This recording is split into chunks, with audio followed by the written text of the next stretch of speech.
The province of Middenland. Truly one of the mightiest provinces of the Empire. The mighty tribe of ancient men known as the Tutijans made their home here once, and they did not submit to the Empire without a fight. A harsh land of harsh folk, constantly under siege from dark forces and fell beings. But they withstood these challenges time and time again. Is it any wonder that Ulrich, god of war, holds so much sway over these lands? Still, why the very foundations of the cult today were laid here, high upon the mountain, where the fortress city of Middenheim stands. Truly, if the Empire were to fall to madness, for I feel Middenland would be one of the last bastions to fall.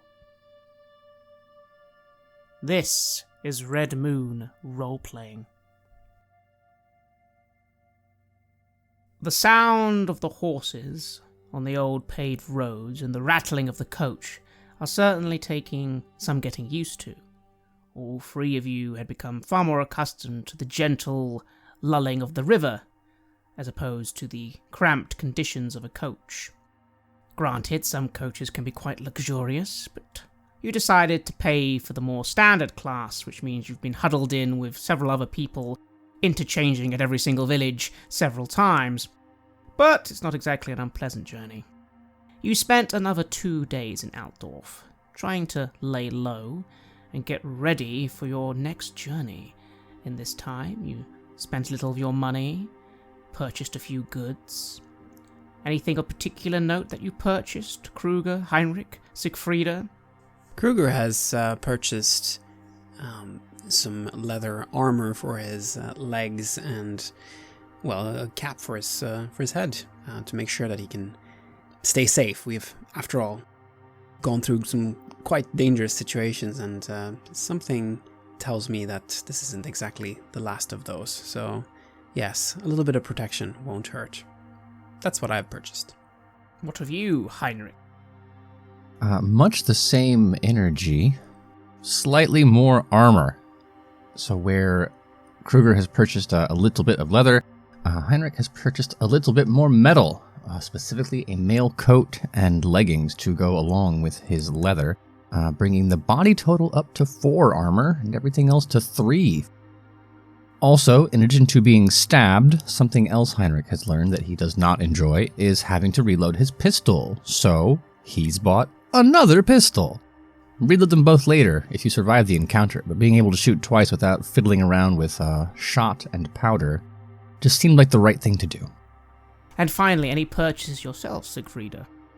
Yeah, so following in the trend of my companions, having seen Kruger's rather natty leather cap, I decided I would buy a similar piece of headgear. I mean, it's not for fashion, it's because we alternatively seem to be getting shot at, bludgeoned, stabbed, or otherwise threatened. I have a mail shirt to wear underneath my normal physician's outfit. I don't believe that medicants, physicians, doctors, and the like are truly trustworthy if they come clanking up to you in metal, so I prefer to keep armor hidden. But more importantly, I have finally invested in a proper weapon in the form of a crossbow. I know nothing about how to use a crossbow, but I have been reliably informed by my companions here that it's something they could teach me on the road, perhaps.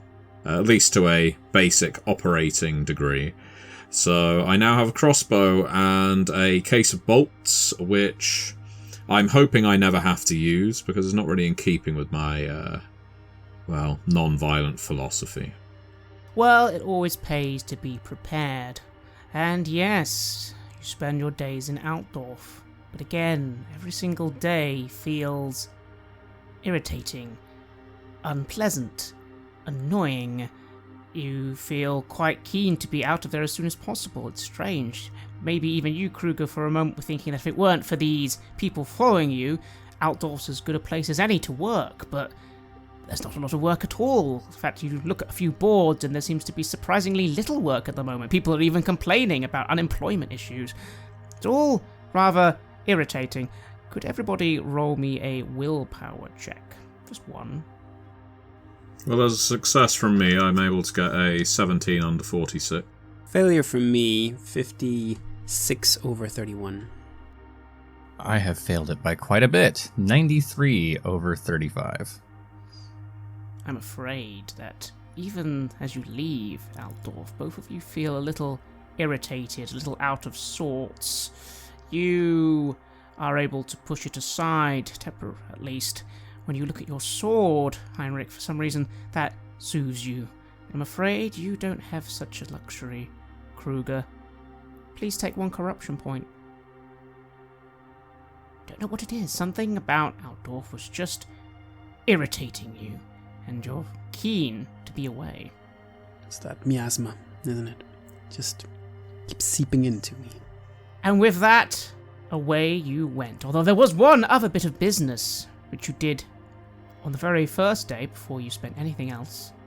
A letter, Sigfreda, a letter that you wished to send all the way back to Wittgendorf. Quite a challenge, as you discovered, getting someone willing to even go, but you did find a boat, and with a little bit of a conversation, using your doctorate skills to definitely inform them that the plague was over and the quarantine lifted, you were able to get a letter to, well, the only person who'd be able to read would be Sigrid.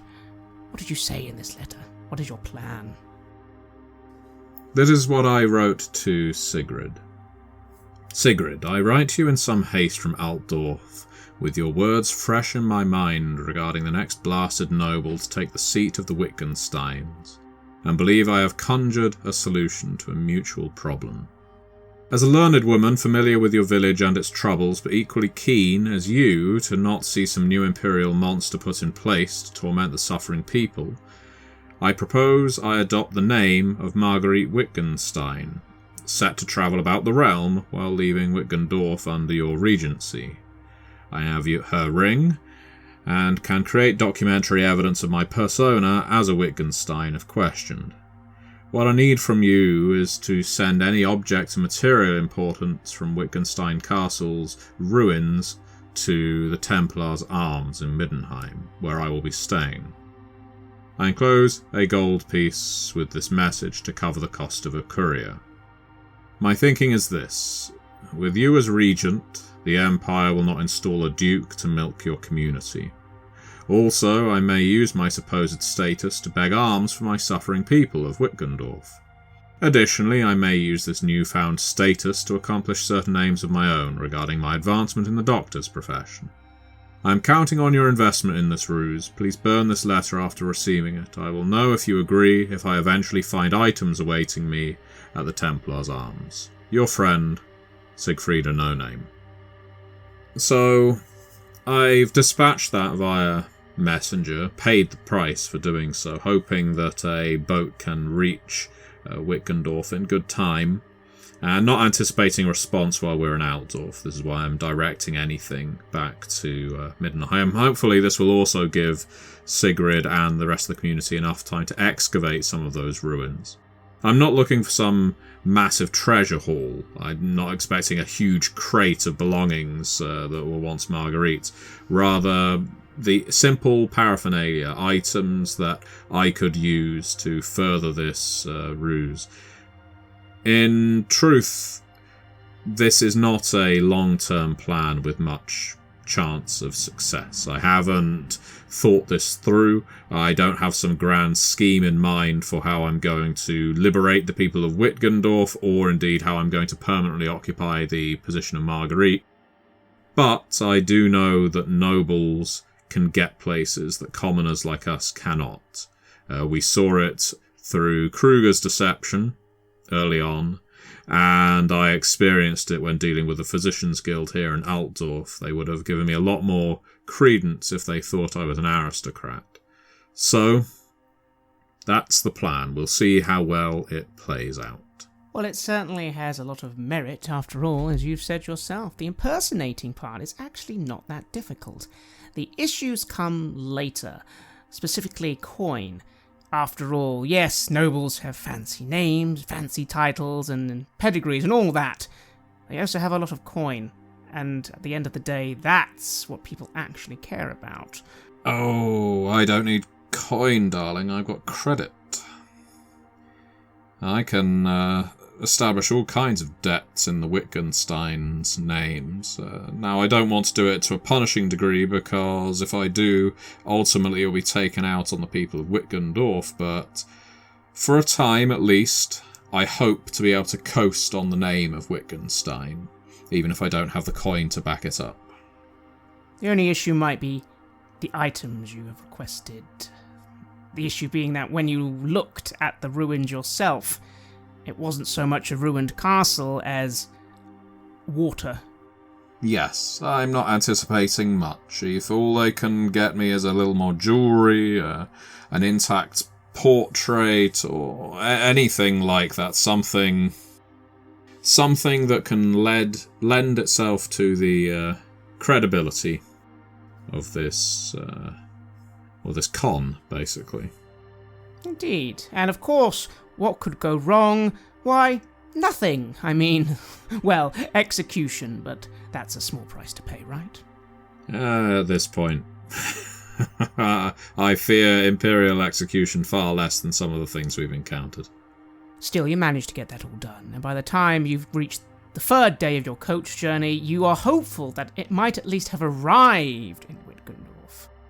But the response you may still need to wait on a little. So, how are you feeling, Sigfreda, 3 days into your coach journey? How's my crossbow training going? How is it going, Kruger? It's a little difficult to train on a moving coach, but it does stop occasionally. You get some looks from some of the guests, but, well, it's totally fine. How has Sigfreda been as a pupil? Well, I think it's gone quite well, all things considered.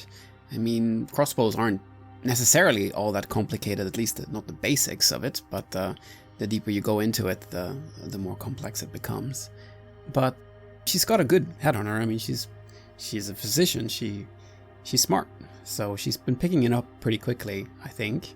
I'm not exactly a particularly, practice teacher or anything like that, but I've mostly just been showing her how to do it, and I suppose she's been trying to copy what I'm doing, and so far so good. Yeah, the most painful part to me is, of course, the cranking to actually load a crossbow. That takes a certain amount of upper body strength, but also the frustration regarding the cost. Every time spent practicing a shot is another bolt wasted if we're doing this from a moving coach. So it is incentivizing me to get it right. I do not want to shoot a load of 20 bolts while we're on the road and then get to our destination, find out I'm out of ammunition and very bad at it. I can't be doing this in a lackadaisical fashion. This needs to be taken seriously, just as I would any surgery or study of medicine. Still, you do your best, and thanks to your friend, you now have access to the ranged crossbow skill. Sadly, you will need to keep training it up on your own time, but at least you have the ability to train it. What about you, Heinrich? While they're training, what do you get up to? There are a lot of people coming and going from various different walks of life. If you wish to do a bit of gossiping, you could. Gossiping sounds good. Not in the guise of being informed, because we've all established by now that's not especially Heinrich's strong suit. But a little bit of gossip will help minimize the amount of paranoia that Heinrich is experiencing. We are being hunted, as evidenced by that time someone tried to hunt us not that long ago. So, whoever's coming into the inn, maybe carouse with them a bit and see if their story holds up. The assassins are probably well trained, sure, but if they're not, would love to catch someone in a lie, maybe just see who's acting a little weird. Certainly. And let's see how you do then with a gossip roll as you pass through the towns, the villages of Fredheim, Kunstholz, Forest Herf, Brockel, and Mittelweg. I will have you know, Craig, that I have rolled a 14 under my gossip skill of 35. No, not bad at all. What do we have for you? Well, quite a few things. First of all, everyone is very unhappy about that mutant edict. Not surprising, perhaps. It seems no one is comfortable with the idea of there being no mutants in the Empire, largely because people keep saying that the see mutants and get attacked by mutants and have issues with mutants on a daily basis, especially on the roads. This has led to a lot of confusion. A lot of people have been killed and executed for the crime of killing people who they say were mutants, but according to the new law aren't mutants, which means that's murder. There's been riots and a great deal of discontent, especially the further north you're going as you begin crossing from the Reichland to Middenland, where things aren't quite so patriotic to the Emperor. People aren't happy, and it's causing issues. There's even worse things afoot as well. There is some sort of religious schism going on. Apparently, a lot of good Sigmarites are being persecuted, and in some cases even assaulted, in Middenheim. This is causing retaliation, and people are getting very angry. Even one person whispers to you that they're claiming, she's heard people claiming that Sigmar wasn't a god when he started. I mean, yes, okay, he once walked around with all the mortals, but he was still a god even then. He wasn't just ever an actual normal person. And some people are claiming that is false, and this is causing a great deal of religious turmoil. Furthermore, because you got 2 success levels, one last thing, the issue between Ostland and Talepland is getting closer and closer to all-out war. Apparently, the only thing delaying things is that both the leading nobles are expecting the Emperor to say something, and apparently he's not saying anything at all, which is getting people very confused. Seems to be a lot of openings in the who gets to be in charge of this place ladder recently. Indeed, indeed. Any questions on those statements you'd like to ask these people? The idea of a schism in the Sigmarite Church, that's pretty radical, right? It seems to me that that's kind of a dogma that's been locked down and they don't really tolerate criticism well. Yep, that's a heresy. It's a heresy that you think, when you ask, has come up before and been immediately destroyed. Largely a heresy that comes from places further out in the Empire rather than central. It's all a bit big for Heinrich, right? I imagine hearing it that it feels just like every other piece of Imperial news that came through the village. When your life is mud and water and cargo, like, yeah, does it really matter who's in charge of Talabecland? Like, not really to me. No, I think the only thing that would make you raise an eyebrow is the Emperor saying nothing, because of course normally the Emperor says stop that, and people stop it. Yes, there's a little skirmish, a little war, but the Emperor normally has already told the people off. Him saying nothing is odd. Yeah, and I think Heinrich is taking that a little more seriously, if only because it was not that long ago that he, declared himself a holy knight in the name of Sigmar. So, like, he's a bit more of a monarchist than he used to be. I think just the ill tidings of it all sweeping in. Normally, you go out, you do some gossip, some carousing. There are at least some interesting news, if not good news, and it seems roundly awful from top to bottom, so far as the news of the Empire goes. Indeed, especially that stuff about heresy, and also that stuff they said before about Sigmarites being persecuted. That doesn't happen. That's insane. How can you persecute a Sigmarite? Sigmar is the god of the Empire. So, when Heinrich recounts this information, it's just going to be a bit of a furrowed brow. Is it suspicious to you that all of these things are going wrong all at once? And our experience also being so bizarre, things that shouldn't be and yet are. And they're happening here, and they're happening all over the Empire, and they're happening at the level of the smallest folk, and they're happening at the level of the biggest folk. Am I being too much here? No, I think you're right, Heinrich. We're living in very troubling times. Something is happening, something big. I mean, I just wonder what our role in all of this is. I mean, it seems like we're connected to it somehow. Like all these things kind of involve us somehow. But I don't know. What do you think, Sigfreda? I think I wouldn't use the word suspicious. If you take an infection, if it gets particularly bad, organs start shutting down, limbs stop working as they should. If we see the first encounters we had as the first few days exposed to a plague, then it makes sense that now things are truly coming apart at the seams. The tissues are degrading. The body we expect to work as it did a year ago is shutting down. So, no, I don't think it's suspicious at all. I think this is a natural course. This chaotic plague that seems to be racking our land and our people is getting worse and worse because there's no one to treat it. Some people aren't recognizing the symptoms, and we are among the very few who can. Still, with that said, you're able to get some good rest and make some good time. It's on the 4th day of your journey that something happens, although it isn't anything too alarming.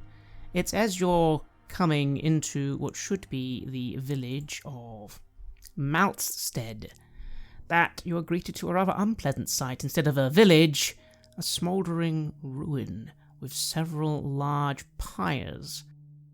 On this stage of the journey, it's just you three and your coachman, and the coach stops for a moment and seems to be assessing which way to go, as the road isn't blocked necessarily, but there is a little bit of wreckage and burnt trees in the way. Won't take long to get round, but the coach driver does stop for a moment and just take a assessment of the situation. They seem to be a young halfling woman. They take a moment to chew some string or a little bit of grain, something in their mouth, as they consider the situation. You see the view. What do the three of you do? There's a stench of death on the air, Sigfreda. Stench of death. Oh, good. I'm going to hop down. I'll say, whereabouts is the driver? Currently outside, taking stock of the situation. You should probably stay with the carriage, sir. Madam. Gesturing to themselves. Oh, my apologies.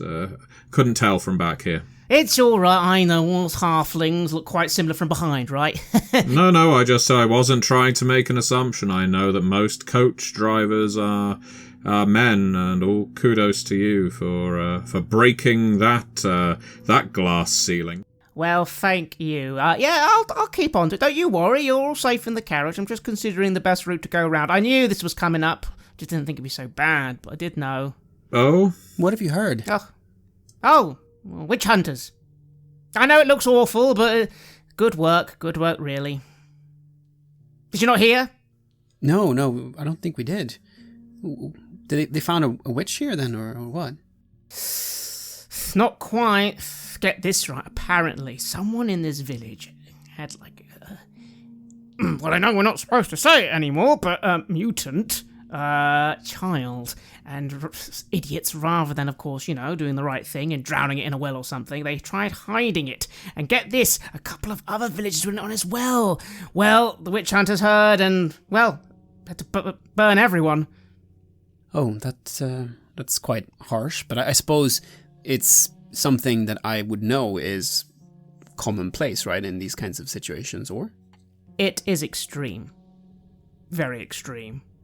But yes, in fact, you find yourself thinking back to a place called Wittgendorf, where you all were very keen to let them know how terrible they were, that they hadn't let the authorities know what was going on, and then you remember, oh, this is what happens when you let the authorities know.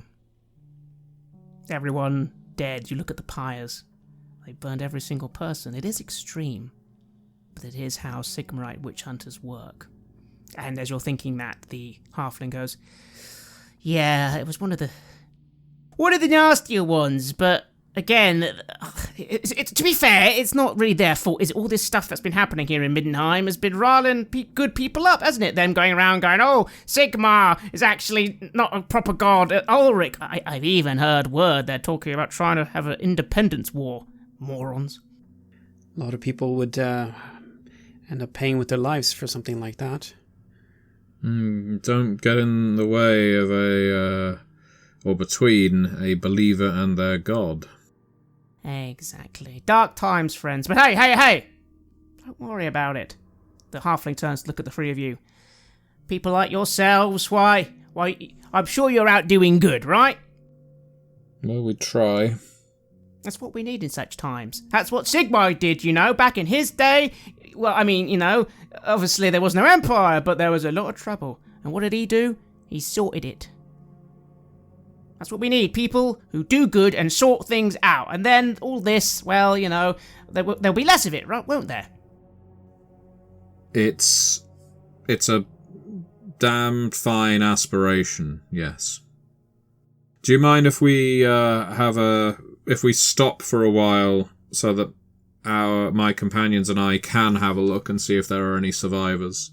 Oh, there won't be, but okay. I would like to walk in the direction of the settlement where all these people have been burned. I mean, they're all in sight, aren't they? Indeed. All arranged in nice pyres. Very orderly. Oh, okay. Based on my assessment, how long ago do I think this occurred? I mean, just simply based on, are there embers still glowing? Is there smoke still smouldering? Are the Inquisitors nearby? Probably 2 or 3 days ago. There isn't a single soul anywhere. Deadly quiet, except for a few ravens and the swaying of imperial signs, the skull, a couple of pages from the Gospel of Sigmar on sticks. Great. I will call out. If there are any survivors, if there's anyone in any of the buildings, we are not witch hunters, we are travellers. We may be able to help if there is anyone left to help. The wind. Some reeds. The cawing of another raven. Becoming increasingly convinced of the nihilistic path that I seem to be sliding down as I turn around and head back to the coach. The driver comes up to you, Heinrich, and takes a moment to look at your weapons, your armour. Grim sight, but again, it's for the good of all. And one day, if true heroes emerge, well, we won't need this anymore, right? People like yourself, I have to say so, I've been watching you. You almost look like a character out of legend. Lovely sword. Ah, well, thank you. I'll take care of it. No, I think you're right. The amount of evil in the world, it ebbs and it flows, but Sigmar willing, there'll be less of it over time. And you can tell that Heinrich's not 100% in the conversation, like never once making eye contact, just scanning around, looking for that little bit of motion, uneasy, just kind of hand twisting around the hilt of his sword. The halfling attempts to give you a reassuring pat on the shoulder. She says, Now, no scavengers here anymore, but let's maybe get going. Too right. And then I will call out to Sigfreda and just give that look. I'm not going to put you on the spot in front of the halfling or dare say Kruger, but just a bit of a nod that asks if everything is sorted, if there's anything that we all need to get our hands in, or if we can go. I shake my head. There's no survivors here, and I dare say if there are any, they're probably in a state beyond saving. Certainly this coach woman isn't going to allow us to transport someone. I think we just need to move on from this place. There's an air of curses about here. Sigfreda, words you yourself said come back to you. Why didn't you tell anyone? Why didn't you let priests know? Why didn't you get the Inquisition involved? That person gave you a reason. The question, I suppose, is which is better?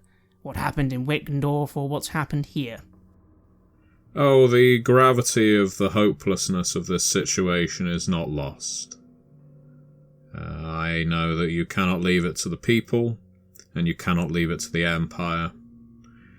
The individuals, the citizens of the Empire are caught between the completely uncaring claws of chaos and the completely uncaring gauntlets of the Imperials. And they're just being ripped apart. And it is weighing very heavily on Sigfreda. What about you, Heinrich, as the journey continues and you begin leaving that smouldering room behind? How are you feeling? This wasn't raiders, it wasn't chaos, it was Sigmar's witch hunters? Aren't they supposed to be the good guys? I'm actually more than happy to engage with Sigfreda in this little debate if you are articulating those concerns out loud. Do you let some of your concerns pass your lips, Sigfreda, to your friends? More through mutterings and mumblings than a outward desire to converse, but if someone catches one of them, this is all me talking to myself, this is all hopeless, this is futile, there's no good in this world. Just rubbing my head. Then an experience that women across the Empire are familiar with will occur, where a man nearby interrupts your solitude with his opinion. Because I know it looks bad. I mean, that's an understatement, but the things creeping up from the wells of evil below, they care even less. You have to understand that, right?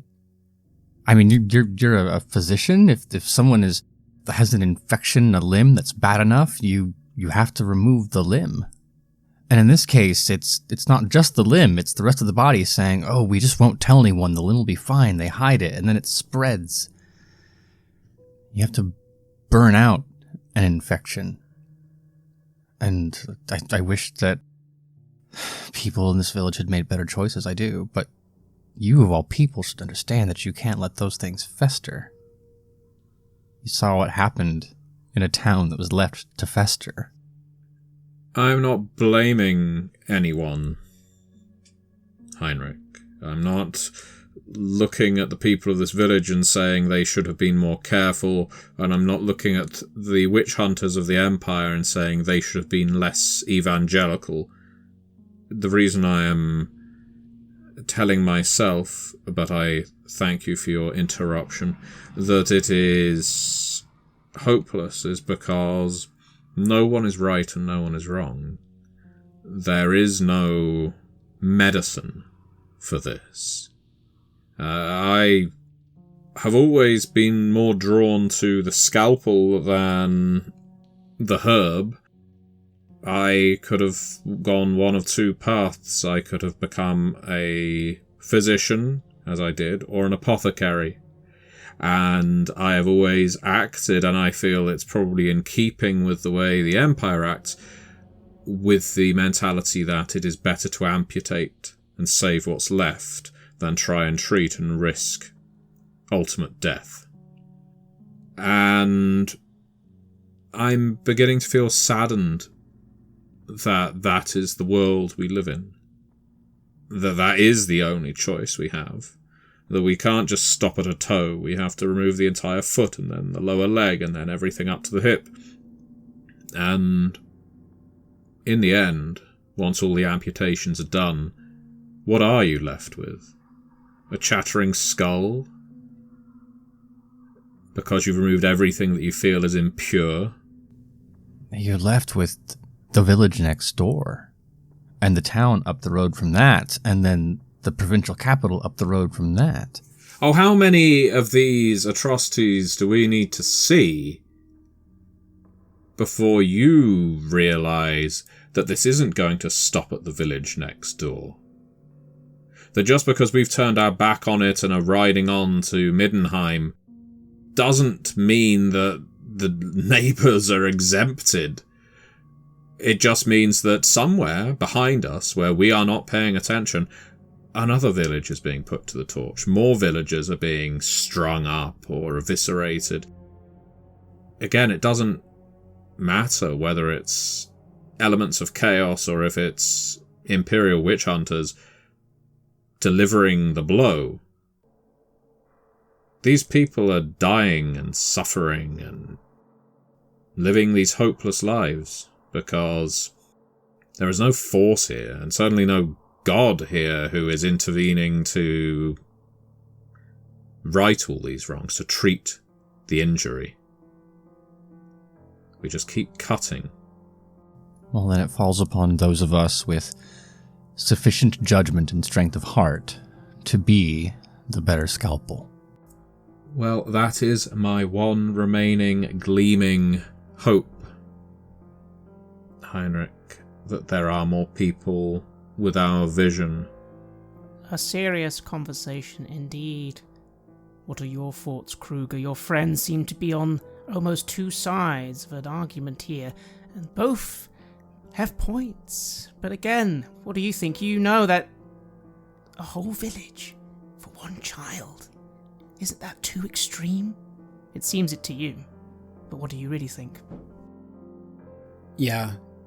Yes. A whole village. It's a lot of innocent people, a lot of people who didn't have anything to do with it.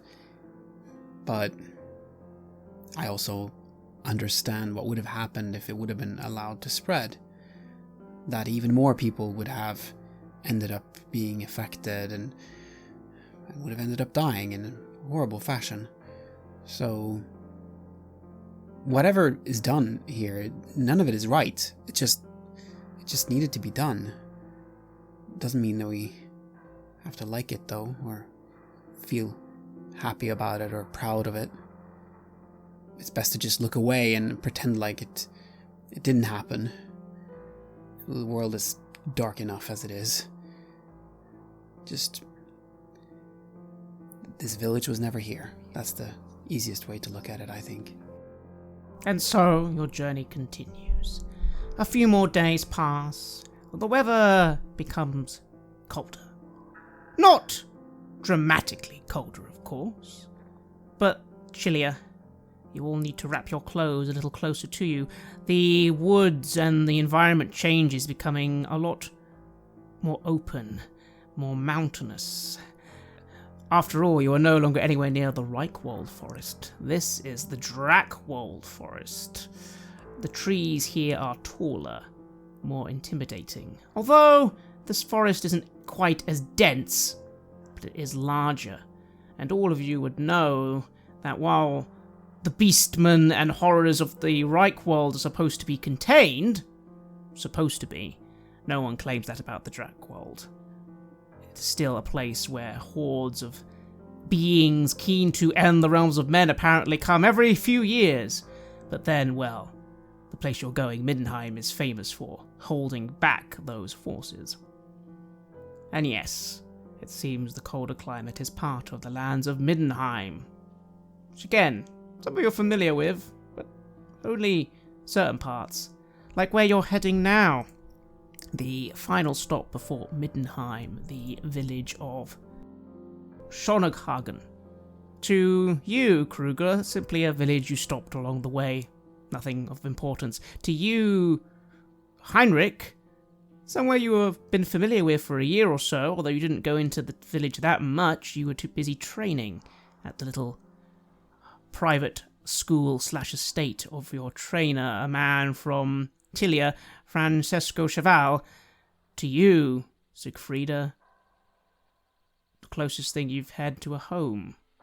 Not a pleasant home by any means, but a home, although again, maybe you didn't ever get to go out into the town that much. How are you feeling? It's strange to think that it was only maybe 2 months ago that you were last here. How much has changed? I don't have a great deal of nostalgia for the place. Like you say, I'm very rarely left, other than to fetch and carry for that bloated sack of a master of mine. I would be interested to see what became of his burned-out apothecary, and see if anyone else has taken up the mantle. A thought crossed my mind long ago, when I first left this place, of wouldn't it be delightfully ironic if, when I became a physician, a licensed one, I could return here and set up my own practice, but that kind of fanciful thinking isn't going to get me or anyone anywhere. If we're stopping here for a while, I would quite happily wander around, but there's no one here I intend to stop and speak to and catch up on the gossip with. Well, when you finally arrive in town, it is very late at night. Coach stops off at the Dog and Bone, one of the 2 taverns in town, and you are told by your new driver that there'll be one final coach in the morning, but you're done with this one. As you enter the inn itself, it's rather empty at this time of night, but it is about 10 or 11 o'clock, and It seems you're the last people to arrive to be sent to bed. What do the three of you do as you enter this tavern? It seems one more day to Middenheim. That's in the morning. For all the doom and gloom of the trip, let it be said that Heinrich has lost an eye for a nice, quiet moment. If there's a good meal to be had, or even a decent meal to be had, that's good enough for me. Certainly. You get most of it on the house, as in it's taken into account with the 4 coaches service. But for a little extra, you can get yourself a nice private room, let's say maybe a gold crown. Less so for me, but recognizing that both generally, the sullen heart is the one most open to the forces of chaos, and also, I just enjoy Sigfreda's presence. I would like to think that by this point in our traveling adventures, I would know some things that she likes, and if I can grab something adjacent to that, if I know that she's got a soft spot for rhubarb confectionery or pastry, and maybe there happens to be something like that here, I will grab it on her behalf and make a quiet delivery.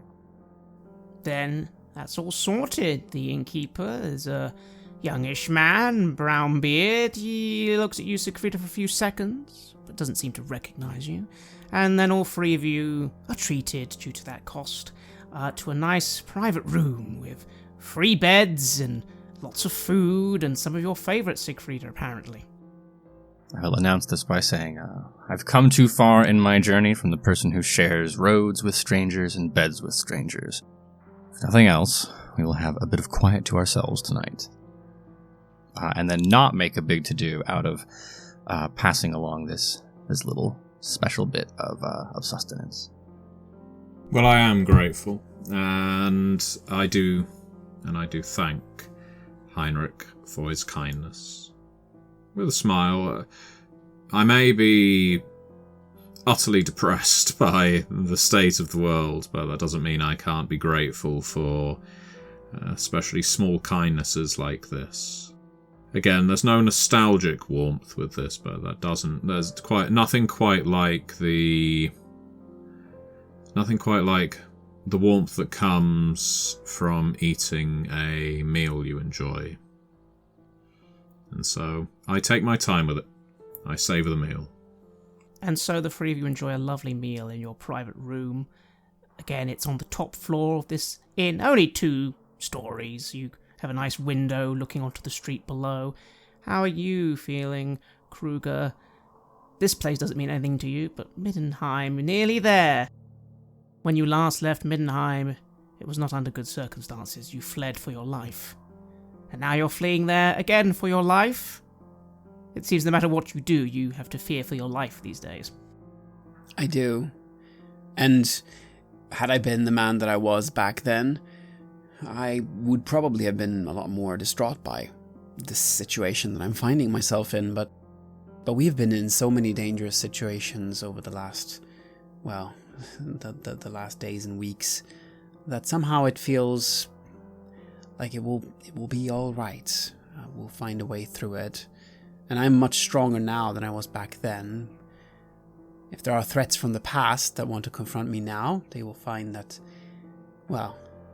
I'm a lot more capable now than I was back then. I'm not going to seek anything out, though. I'm not looking to solve or to fix my past. I look forward. I look forward towards my special destiny, towards a future with riches and fame and all that. Indeed. And so, all 3 of you will get ready for bed and get ready for the morning. Could you all please roll me a perception test at a -20? See how you do. Not a -20, no. I fail that. I used a point of fortune and hit 23, which is exactly what I would need to hit to have a success. Oh, excellent. I rolled an 88, which, if I recall correctly, is a critical failure because it is over my skill level. It's a failure, and it is a critical because it's a double, so yes. Heinrich, you are happily in a deep sleep. You maybe perhaps had a little to drink, after all. And did need some rest. Also, on a critical, you really weren't feeling up to sleeping in your full leather and armor, so of course you've taken some of that off so you can get a nice good sleep. Well, absolutely. Sigfreda, your sleep is a little more normal. Something could wake you, but it hasn't yet. But you, Kruger, you're not sure what it is, but for some reason your eyes just open. It's dark. You can hear Heinrich snoring peacefully. Sigfreda sleeping a little more dignified. And you can feel the presence of people around you.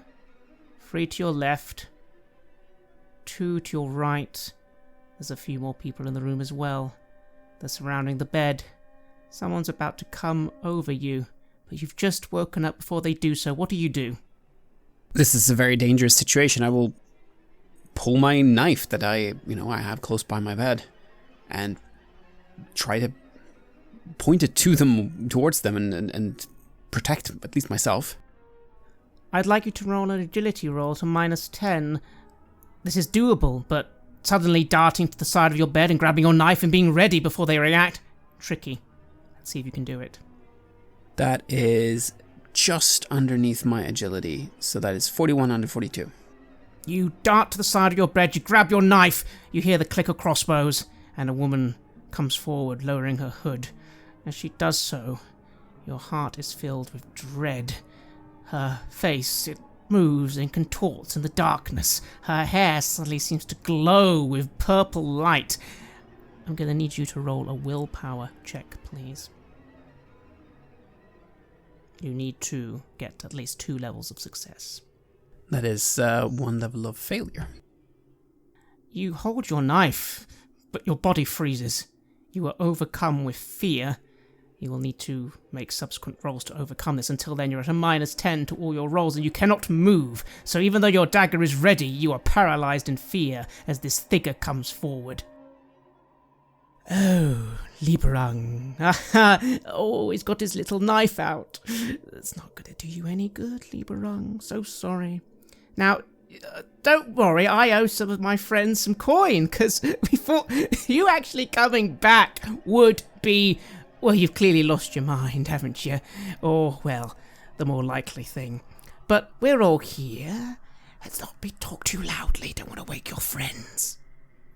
I just look at her and I breathe heavily, realizing what a dangerous situation I'm in. This could end very badly.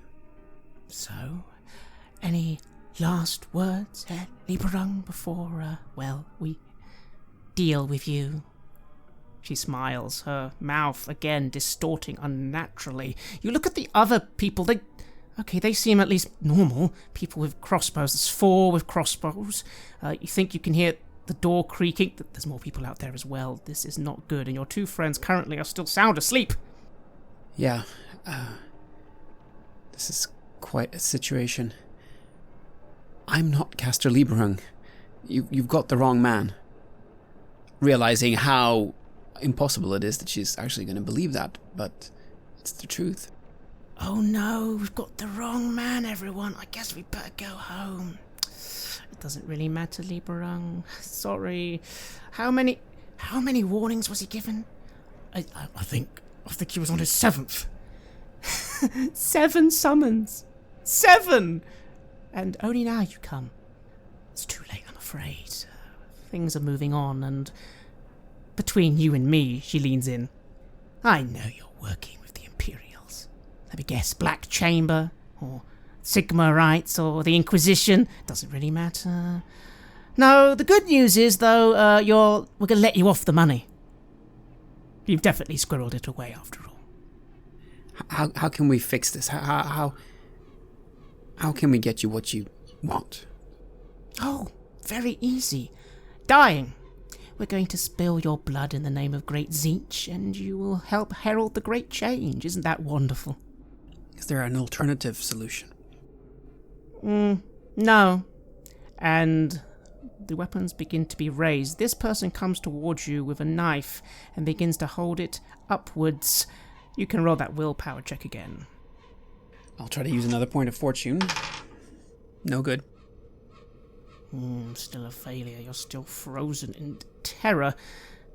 Heinrich, make a perception roll. Give yourself a +10. You too, Sigfreda. Yeah, I get a 4, so that is a success. A good one. On my reroll with a +10, 2 under. 42 under 44. And so, both of you finally awaken, at least hearing this conversation and realizing the trouble you're in. But you're awake. Maybe there's something you can do. Whatever it is, you're gonna have to do it quickly.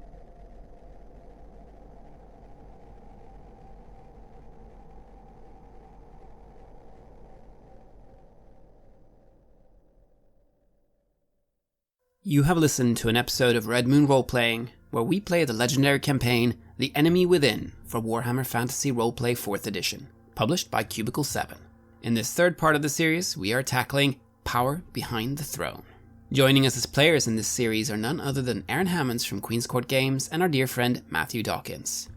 The music was made by Flowers for Body Snatchers, Wordclock, Metatron Omega, Aegersonus, Apocryphus, Halgrath, and Northumbria, featuring a number of collaborations with other artists, and was used with permission from their label, Cryochamber. Check out their website at cryochamber.bandcamp.com or their YouTube channel for some moody dark ambient for your gaming table. We would like to give massive thanks to our champions of the Red Moon, Martin Heuschober, Simon Cooper, David, Julia, Camilla, Bob Lange, Cameron, Antxon, and Graham Barey for their generous support. And we'd of course also like to thank all of our other patrons. Without your support, the show would not be possible. If you want to support our work, please check us out on Patreon. You can get access to bonus campaigns for Cult of Inti Lost and Coriolis there, as well as get early and raw access to all of our recordings. You can also hear your name read on the show as a champion of the Red Moon, as well as play Cult with us. Most importantly, that support is what keeps the show going, so do check us out there. Thank you again for listening, and remember that Skaven are definitely not real. Except, well, who's gonna believe you? Never mind.